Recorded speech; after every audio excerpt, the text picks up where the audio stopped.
Di balik tingkah lakunya yang aneh, anjing laut memiliki maksud tersembunyi.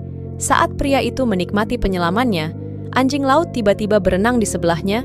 Pria ini mengira dia ingin bermain. Namun, anjing laut itu berusaha menarik-narik baju selamnya. Awalnya pria itu tidak mengerti dan terus menyelam lebih dalam, hingga anjing laut itu pergi. Namun tiba-tiba, anjing laut datang bersama pasukannya. Mereka mengira pria itu terjebak di bawah laut dan tidak bisa naik ke permukaan.